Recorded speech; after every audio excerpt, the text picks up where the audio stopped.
Som? Agora sim, estávamos sem áudio.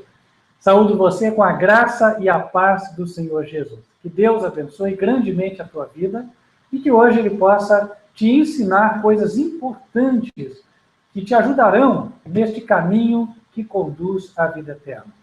O título da mensagem de hoje é Quando Jesus voltará? Nós vamos falar sobre a grande tribulação, sobre os 144 mil, sobre o grupo que será trasladado sem ver a morte, ou seja, pessoas que não vão passar pela morte. Todos estes temas serão abordados hoje. Convido você para abrir a Bíblia em Apocalipse, capítulo 19. Aqui nós encontramos uma ocasião na qual Jesus, ele volta e a sua igreja, ela é descrita pelos habitantes do céu como estando já numa determinada situação. No versículo 11 é dito, E vi o céu aberto, e eis um cavalo branco, e o que estava assentado sobre ele chama-se Fiel e Verdadeiro, e julga e peleja com justiça. E os seus olhos eram como chama de fogo, e sobre a sua cabeça havia muitos diademas, e tinha um nome escrito que ninguém sabia, senão ele mesmo. E estava vestido de uma veste salpicada de sangue, e o nome pelo qual se chama é Palavra de Deus.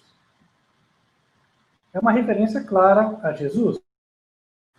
Aquele que é o verbo, que é a palavra, como está no Evangelho de João, capítulo 1, versículos 14, por exemplo, verso 1 também, fala sobre isso.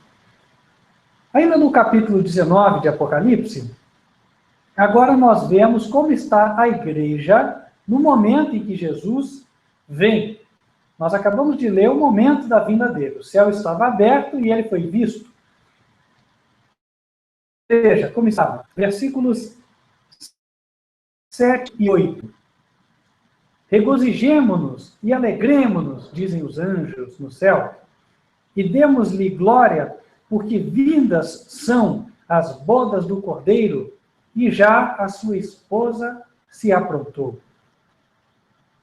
E foi-lhe dado que se vestisse de linho fino, puro e resplandecente, porque o linho fino são as justiças dos santos. Aqui nós notamos duas coisas. Primeiro, a igreja se aprontou. Então ela chegou num ponto que Deus tinha planejado para ela. Quando ela chegou neste ponto, então Jesus vem para buscá-la.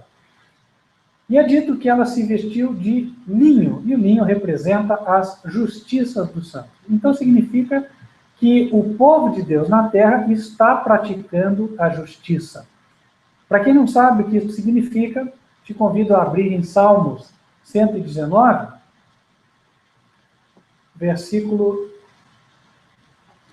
172. Ele diz o seguinte: A minha língua falará da tua palavra, pois todos os teus mandamentos são justiça.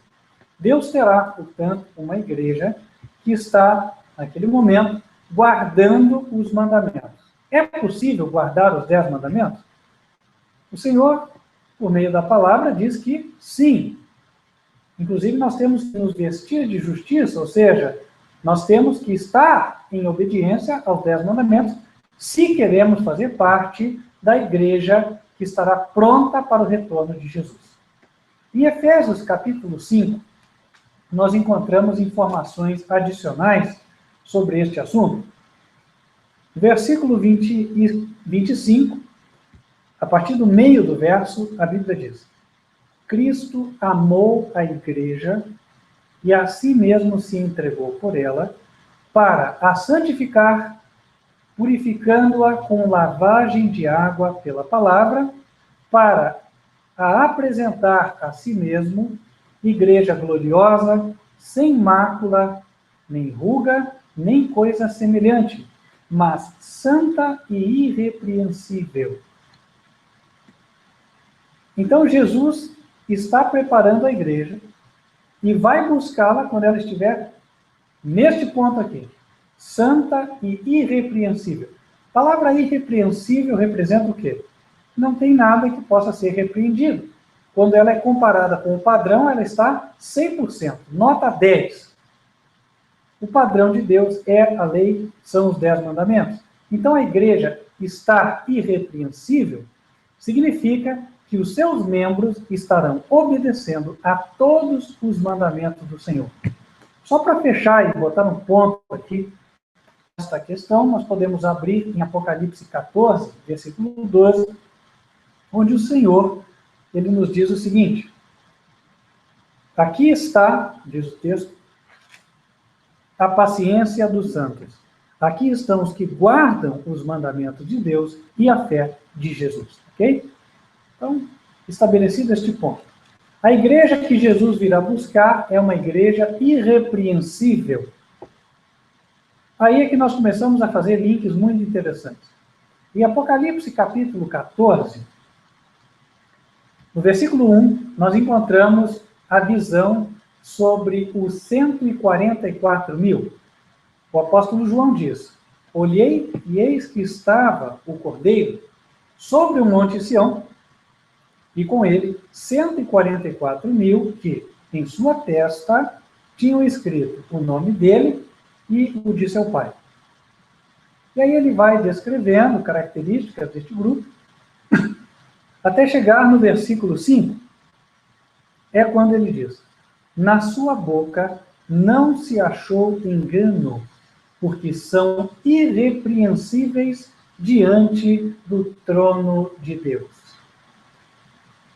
Note que a palavra é a mesma. Jesus, lá em Efésios, diz: vou buscar uma igreja irrepreensível. E aqui, em Apocalipse, nós encontramos o grupo dos irrepreensíveis. São 144 mil irrepreensíveis. Portanto, este grupo é a igreja que estará pronta, aquela igreja referida em Efésios, a igreja que Jesus vem buscar. E é a mesma igreja citada em Apocalipse 19. Lá é dito: a igreja se aprontou. Então, o aprontar-se tem a ver com colocar a vida em perfeita obediência aos 10 mandamentos. Isso é o que nós devemos fazer. Ora, se esta é uma igreja que estava em harmonia aos 10 mandamentos e Jesus veio buscar, já percebe-se que é uma igreja de vivos. É verdade que os mortos hão de ressuscitar e encontrar a Jesus, mas estes foram encontrados irrepreensíveis. E então Jesus tomou a decisão de vir buscá-los.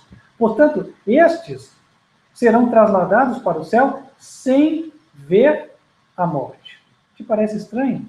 Vamos para algumas evidências bíblicas a fim de confirmar isso. Primeiro, Apocalipse 7. Ali é dito, no versículo 3, não danifiqueis a terra, nem o mar, nem as árvores, até que hajamos assinalado na testa os servos do nosso Deus. E eu vi o número dos assinalados, e eram 144 mil assinalados de todas as tribos dos filhos de Israel. Para que ninguém entenda errado, quando fala que tribo dos filhos de Israel, não está se referindo ao povo de Israel antigo, aquele que você conhecia, tá?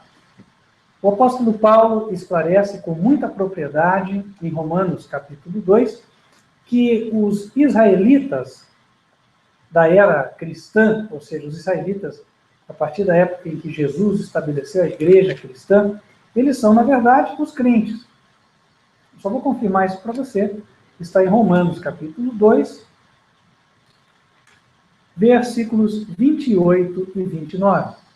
Porque não é judeu o que o é exteriormente, nem é circuncisão a que o é exteriormente, na carne, mas é judeu o que o é no interior, e a circuncisão a que é do coração, no espírito, não na letra, cujo louvor não provém dos homens, mas de Deus.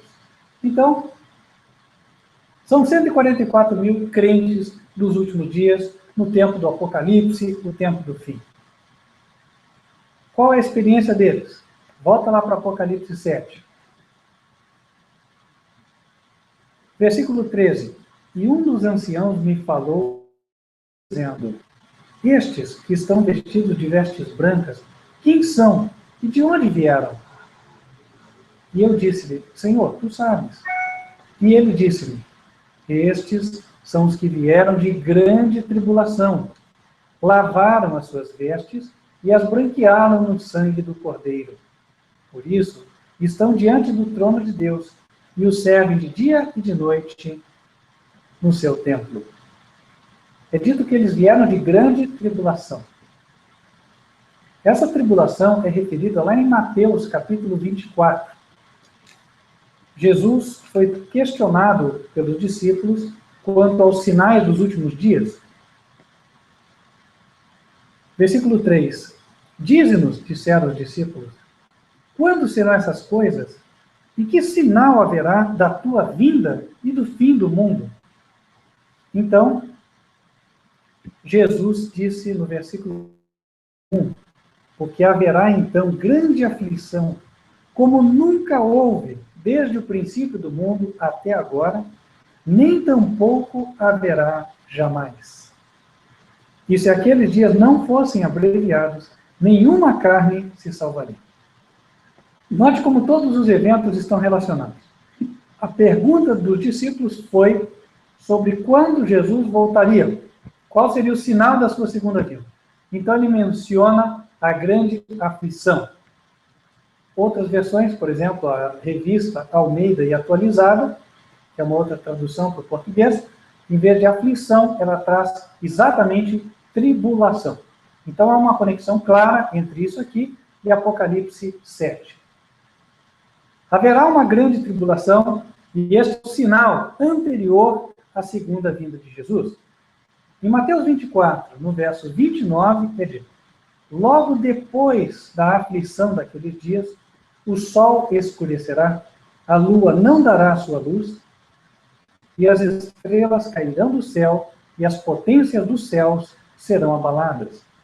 Então aparecerá no céu o sinal do Filho do Homem, e todas as tribos da terra se lamentarão, e verão o Filho do Homem vindo sobre as nuvens do céu, com poder e grande glória.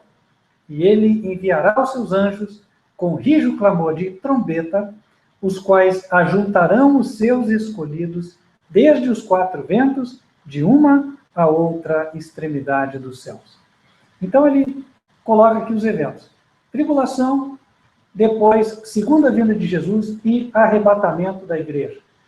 Aqui já fica uma resposta, para muitos que têm este questionamento quanto a se o arrebatamento vem antes ou depois da tribulação.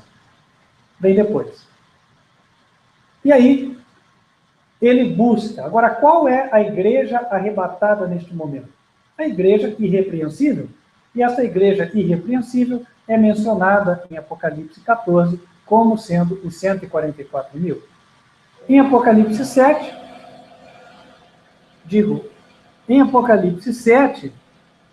é colocado que estes 144 mil passarão pela grande tribulação.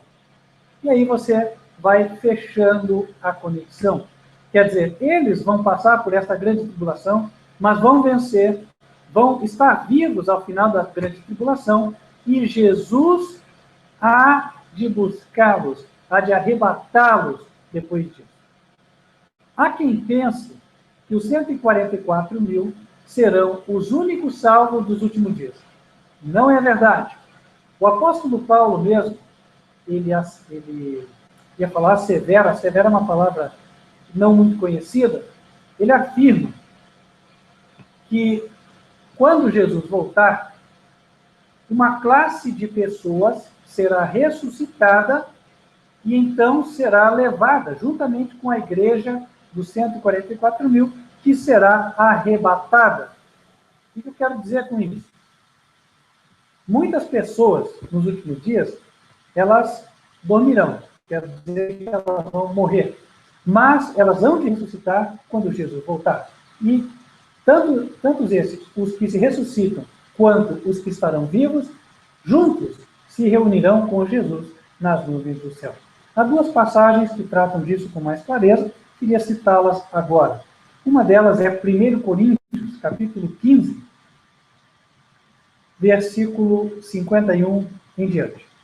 Eis aqui vos digo um mistério, diz Paulo. Na verdade, nem todos dormiremos, mas todos seremos transformados.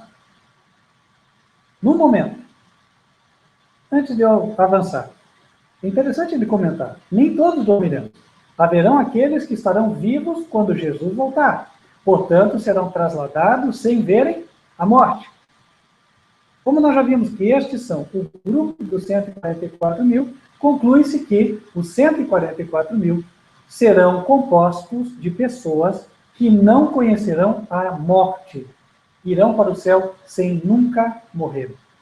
Eu sei que há pessoas que não creem assim, mas o ensino bíblico é esse.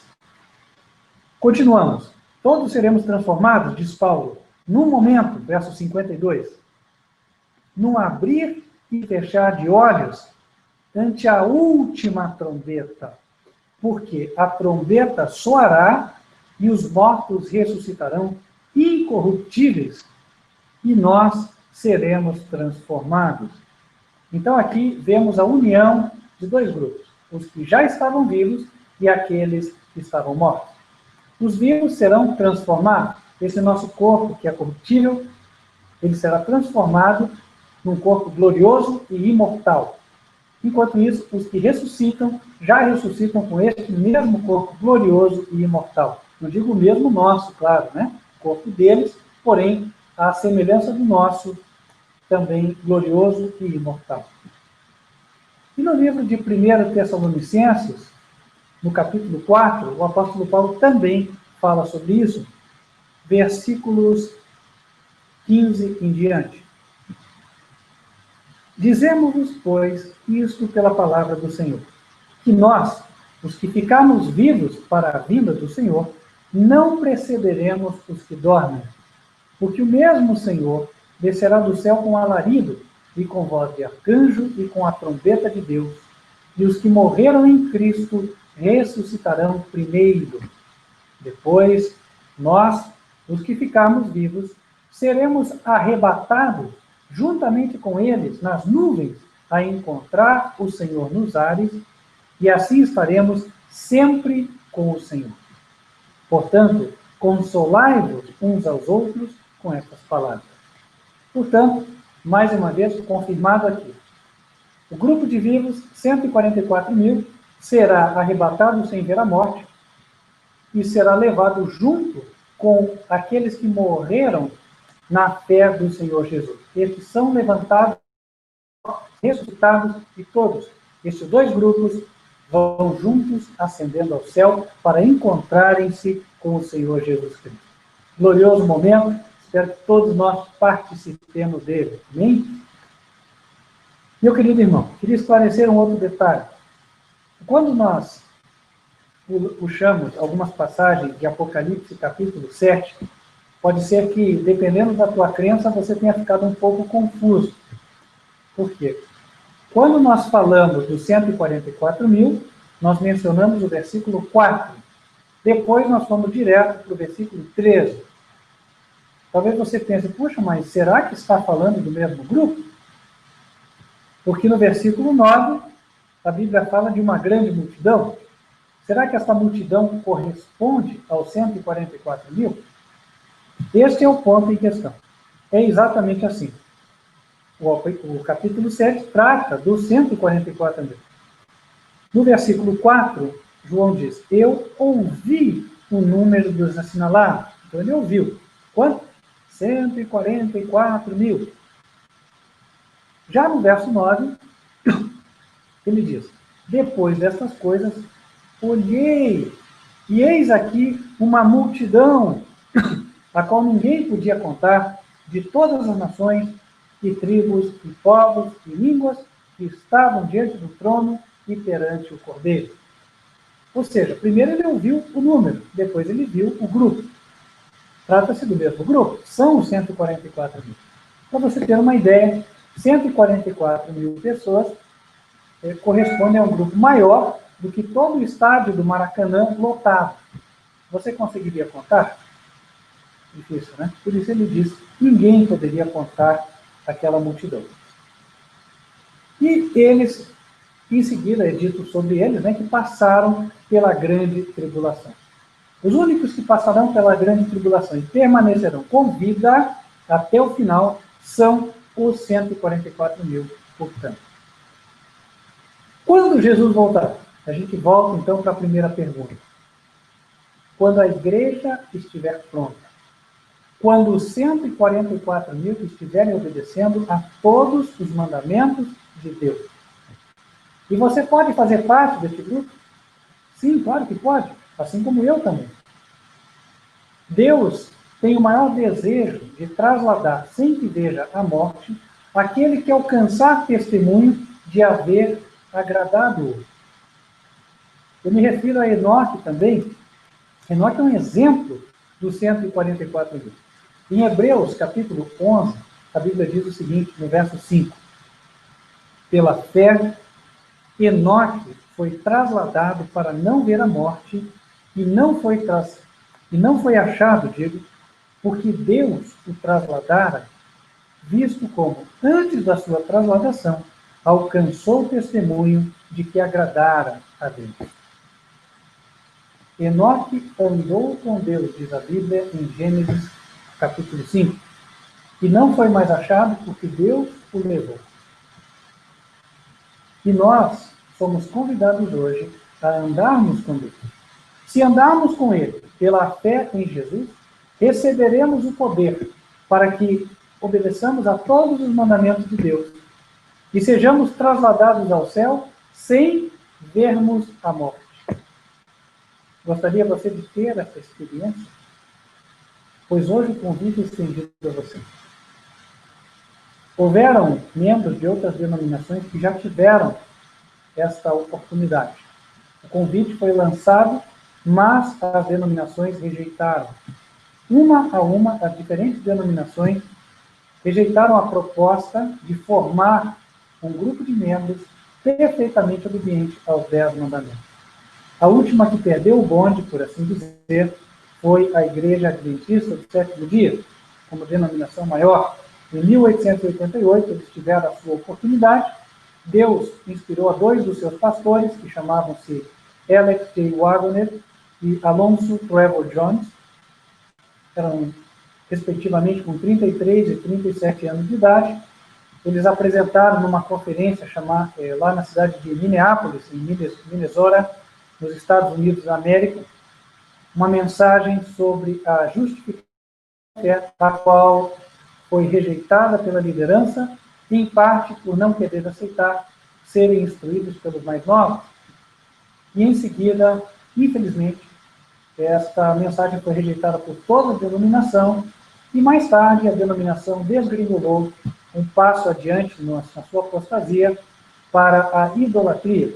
E hoje ela já tem absorvido no seu seio a doutrina pagã filosófica da Trindade, que é a mesma doutrina pagã antiga, só com nomes religiosos colocados sobre 3 atores. Né? Então, antes, em vez de ser Bel, Marduk e Ishtar, como era, por exemplo, na Babilônia, né, ou Horus, Ísis e Osíris, como era no Egito, passou a ter o nome de Ishtar, mas continuou sem absolutamente nenhuma base bíblica.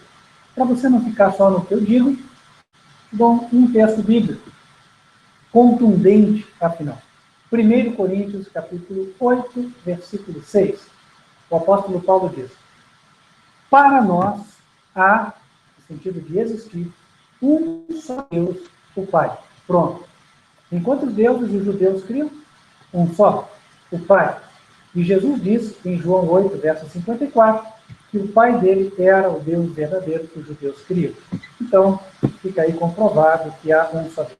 O próprio Jesus se auto-instruiu, e em João 17, versículo 3, ele diz: a vida eterna é esta, que te conheçam a ti como único Deus verdadeiro. No bom português, a palavra único representa um só e não há outro. Ok? Então não adianta nós buscarmos aqui costurar vários textos e tentar tergiversar tergiversar, quer dizer, torcer o sentido, ou tentar encaixar um com o outro, até que a gente construa uma ideia, a fim de tentar provar o que a Bíblia não diz, tá? Então, a verdade é essa. Foi feito um esforço ao longo do tempo para que as traduções mais modernas viessem um pouquinho modificadas, a fim de consubstanciar estas alegações em favor da Trindade, mas isso não prospera. Por quê? Aquele estudante que quer estudar do Gênesis até o Apocalipse, esse assunto já verifica que não há base bíblica para isso. Tá? Eu já fiz isso, te recomendo a fazer a mesma coisa. O meu estudo foi do Gênesis até o Apocalipse, todas as passagens onde traz a palavra Espírito. Faça isso e você vai estar convencido. Amém? Querido irmão, voltando. Depois da Igreja Adventista, muitos saíram dela, formaram vários ministérios diferentes, mas um a um esses ministérios foram caindo. Isso foi já em meados do ano 2000 para cá. E hoje que eu tenho a ciência, não há outro ministério senão esta igreja, chamado Ministério Quarto Anjo, Advertência Final, que permanece na brecha que foi feita na verdade. Nós estamos para restaurar essa brecha e elevar de novo essa verdade que foi esquecida ou, em alguns casos, pisoteada por demais denominações. Se você tem interesse de se unir a este povo que hoje está se preparando para gerar o grupo dos 144 mil que estarão vivos na segunda vinda de Jesus, te convido a entrar em contato conosco para se preparar para dar o passo do batismo. Já vou te dar o nosso e-mail, peço para você tomar aí papel e caneta e anotar, ou no celular, né? Hoje está tudo tão fácil, tudo eletrônico, enfim. Nosso e-mail, contato@advertenciafinal.com.br. Vai ser uma alegria para nós te auxiliarmos nessa caminhada, se você é um sincero que deseja obedecer a Deus. Quero fazer uma oração por você que tomou essa decisão tão importante de pertencer ao povo que vai estar guardando todos os mandamentos do Senhor. Para isso, te convido a fechar os olhos juntamente comigo. Vamos falar com Deus. Senhor nosso Deus, nós queremos te agradecer pelo convite que o Senhor nos fez para pertencermos a este povo vitorioso dos últimos dias, os 144 mil. Pedimos a Deus que o Senhor nos dê as vitórias necessárias nas nossas vidas pessoais, para que obedeçamos todos os 10 mandamentos e estejamos prontos, como tua igreja, para que o Senhor Jesus venha e nos reconheça como seus. Senhor, abençoa cada um que tomou a decisão de te servir integralmente agora, e que possa ele ou ela permanecer firme até o final. Esteja conosco, ó Deus, nos guiando, e abra as portas para que possamos levar esta mensagem verdadeira a toda a nação, tribo, língua e povo. Pedimos estas bênçãos em nome do Senhor Jesus Cristo. Amém. Querido irmão e irmã, quero convidar você para continuar nos acompanhando. Nossas transmissões são feitas terças-feiras às 8 da noite e sábados a partir de 15 para 10 da manhã, é a Escola Bíblica das Crianças, e 11 horas da manhã, mensagem do culto. A exceção do próximo sábado, porque estaremos nós no nosso acampamento anual, uma reunião espiritual entre os membros do ministério e aqueles sinceros que desejam também aprender da verdade. Então, você estará assistindo uma mensagem gravada. Mas, a partir da próxima semana, voltamos à rotina. Você nos assiste pelo canal YouTube/TV Advertência Final. E também disponibilizamos estudos para você assistir, ou para você ler, digo, pelo site advertenciafinal.com.br, onde também estão livros à venda, com estudos ainda mais aprofundados. Esperamos que você faça bom uso dessas ferramentas para o teu proveito espiritual. Feche os teus olhos, quero invocar as bênçãos do Senhor sobre a tua vida, antes de encerrarmos esta transmissão. Que o Senhor te abençoe e te guarde. Que o Senhor faça resplandecer o seu rosto sobre ti e de ti tenha misericórdia. que o Senhor levante sobre ti o seu rosto e te dê a paz. Amém. Deus te abençoe. Espero estarmos juntos, ainda que virtualmente, na próxima oportunidade. Até lá.